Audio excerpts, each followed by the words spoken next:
એટલે પછી અમારું જે મોરલ હતું એ ડાઉન થઈ ગયું છે. આઈ ગેસ એટલું બધું તો ના જ આપણે આ પેશનથી આપી શકીએ કે જેટલું આપણે 2 વર્ષથી આમ જુસ્સો હોય કે આમાં નીટ દેવાની છે. એના પછી હવે એમ અચાનક કે હવે તમારે આટલા દિવસમાં પાછી દેવાની થાય તો એટલી પ્રિપરેશન અને એટલું માઇન્ડસેટમાં આપણે પાછા એ ના આવી શકીએ કે જે આપણે પહેલાં હતા. તો એનું એ પાછો જુસ્સો લાવવો તો બહુ જ મુશ્કેલ છે. આમના પેપર આમ એ લોકોની સિક્યોરિટી ના હોય એના લીધે પેપર લીક થઈ ગયું. હવે અમારે બધું પહેલેથી કરવાનું, એટલે બધા છોકરાઓના ભવિષ્યની કે પડી જ ના હોય એવું થઈ ગયું છે. કેમ કે અમારા 2 વર્ષની મહેનત અને તમે પછી એવું કહો કે તમે મહિનામાં જ પાછું રિવાઇઝ કરવાનું છે, તો દેટ ઇઝ અનફેર. આટલી મહેનત કરી 2 વર્ષથી તો એનું કાંઈ જ લેખે ના લાગ્યું એમ.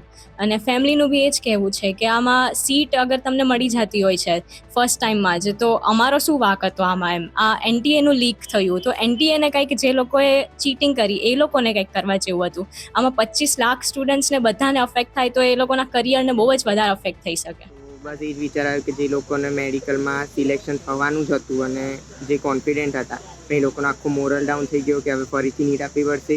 કેટલાક છોકરાઓ મેં એવા પણ જોયા કે હવે તો ચોપડા પણ આપી દીધા હોય, હવે બધું પહેલેથી રિસ્ટાર્ટ કરવાનું અને એકદમ મોરલ ડાઉન થઈ ગયું બધાનું. બટ આવું બિલીવ નહોતું કર્યું મેં કે મારા કરિયર સાથે આવો ખિલવાડ થશે. જેસે આ વખતે મારું પેપર બી બહુ જ સરસ ગયેલું. મને એવું હતું કે મેડિકલમાં તો મને મળી જ જશે, બટ બહુ બધું સેક્રિફાઈસ બી કર્યું છે. જેમ કે રિલેટિવના કોઈના ફંક્શન્સમાં ના જવાયું, બધી બહુ સેક્રિફાઈસ છે. 2 વર્ષથી આમાં જ હું મતલબ છું. હું એમ કહું કે છેલ્લા 2 વર્ષથી જાણે આમ બધું જ ભૂલી જ ગયા હોય આપણે. ફેમિલી ઓકેઝન ગણો કે પછી કોઈ બી આમ રિફ્રેશમેન્ટ કે એન્જોય કે કાંઈ બધું જ ભૂલી જવાનું હોય એમ. એટલે 11થથી લાગી જ પડી હતી હું, અને રોજનું મારું 10-11 કલાકનું તો વાંચન થાય જ એમ.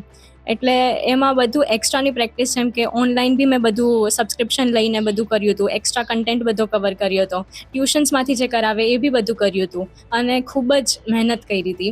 અને પછી આવું ખબર પડે કે આટલું બધું કર્યા પછી અચાનક જ કે નીટ તમે જે આપી એ બધી કેન્સલ થઈ ગઈ. તો નીટનો એવું હોય છે કે તમે રેગ્યુલરલી તૈયારી ના કરો તો તમે બધું ભૂલવા માંડો. તમે રેગ્યુલર રોજ તૈયારી કરવી પડે. હવે આ રીતે વેકેશન મૂડ આવી ગયો તો અચાનક ફરીથી હવે ભણવાનું ચાલુ કરવાનું એટલે બહુ હાર્ડ પડે, એટલે સ્કોર ડાઉન